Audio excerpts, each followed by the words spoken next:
ನೀವು ನೋಡ್ತಿರ್ಬೋದು ಫ್ರೆಂಡ್ಸ್, ಬಲೆಯಲ್ಲಿ ಹಾವು ಸಿಕ್ಕಿ ಬಿದ್ದಿದೆ.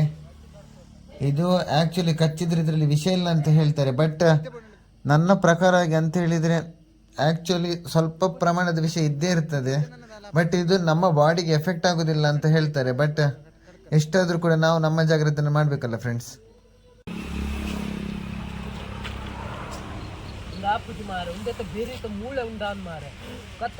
ಮೂಳೆ ಮುಟ್ಟಡ್ಚು ವಿಷಗೆ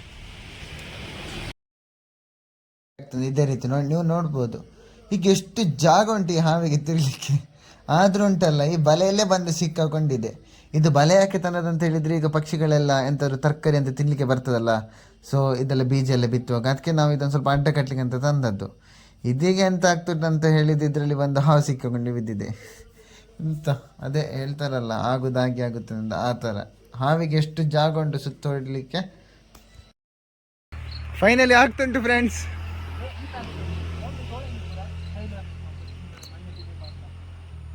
ಮುಖ ನೋಡಿ ಅದರದ್ದು, ಭಯದ ಮುಂದೆ ಜಯವಿದೆ, ಚೇತನ ಮುಂದೆ ದಮ್ಮಿದೆ, ಆದ್ರೆ ಅವನ ಹತ್ರ ಎಂತ ಇಲ್ಲ ಅಷ್ಟು.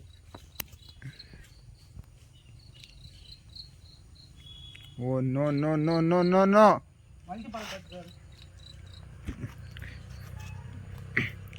ನಿಮ್ಗೆ ಎಲ್ಲಿಯಾದರೂ ಈ ಥರ ಹಾವು ಬಿಡಿಸಲಿಕ್ಕೆ ಬೇಕಾದರೆ ಕಾಂಟ್ಯಾಕ್ಟ್ ಮಾಡಿ ಫ್ರೆಂಡ್ಸ್.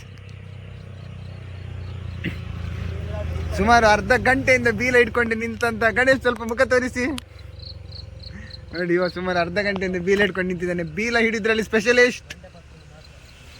ಈಗ ತಲೆ ಹಿಡಿಲಿಕ್ಕೆ ಒಬ್ಬ ಗಟ್ಟಿದ್ದು ಜನ ಬೇಕು. ಈಗ ತುಂಬ ಈಗ ಫುಲ್ ರಿಸ್ಕಿ ಕೆಲಸ ಇದು ಫ್ರೆಂಡ್ಸ್. ಫಸ್ಟ್ ಟೈಮ್ ಏನಂಬ ಇಲ್ಲದು.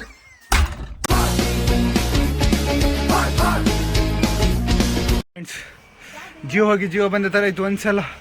ಯಬ್ಬೋ ಬಿಡಿಸ್ಕೊಂಡೆ ಬಂದದ್ದು ಫ್ರೆಂಡ್ಸ್ ಮನೆ ಒಳಗಡೆ ತನಕ.